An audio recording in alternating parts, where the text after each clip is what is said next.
1868년 일본이 메이지 유신에 성공하여 류큐 병합, 타이완 침공, 조선과 강화도 조약을 맺는 등 대외 진출을 꾀하던 중 1882년 조선에서 이모군란이 일어납니다.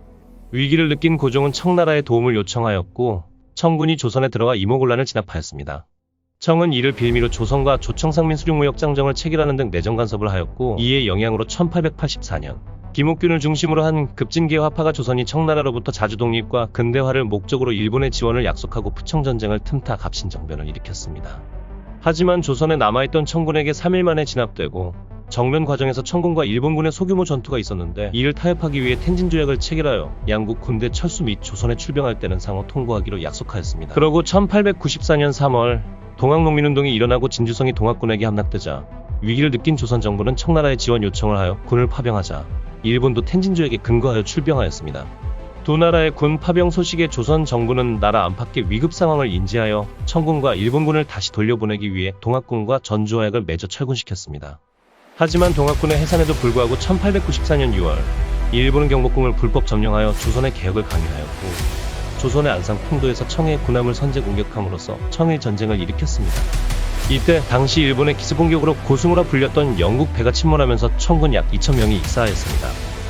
일본은 이 기세를 몰아 본격적으로 조선을 전쟁터로 삼으며 8월 1일 청나라에 정식으로 선전포고를 한 뒤 평양으로 북진하였습니다.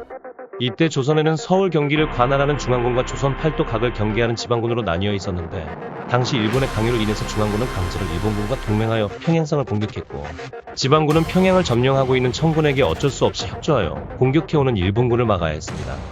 이로써 결국 6.25 전쟁과 같은 동족상잔의 비극이 일어나게 됩니다. 일본은 평양성을 탈환하였고 황해해전으로 연이어 승리하며 압록강을 넘어 청나라의 군사적 요충지인 위순을 단 하루 만에 점령을 해버립니다. 1895년 1월 웨이아이 전투로 청군의 북양함대가 괴멸당한 후 일본군은 야오동반도, 바레만, 산둥반도를 함락하고 텐진을 위협하였습니다. 남쪽에서는 펑우섬을 점령하며 청국 전체를 정복할 기세였습니다. 그럴 때쯤 청나라의 이권을 가지고 있었던 영국과 러시아 등이 중재에 나섰지만 일본은 이들을 모두 거절하고 국제적 중립으로 보이는 미국의 중재를 받아들여 시모노세키 조약을 체결하고 전쟁을 종결하였습니다. 일본은 승전 대가로 거액의 배상금과 중국의 영토인 야오동반도, 타이완, 펑우섬을 할양받았습니다. 그러나 만주로 진출을 꾀하려는 러시아는 일본이 야오동반도 장악의 위기를 느끼고 러시아, 프랑스, 독일 등 3국이 이에 간섭하여 야오동반도를 중국에 반환하도록 압박하였습니다. 힘의 열세를 느낀 일본은 야오동반도를 반환하였고 러시아에 대한 불만은 심화돼 추후 러일 전쟁의 기반이 닦이게 됩니다.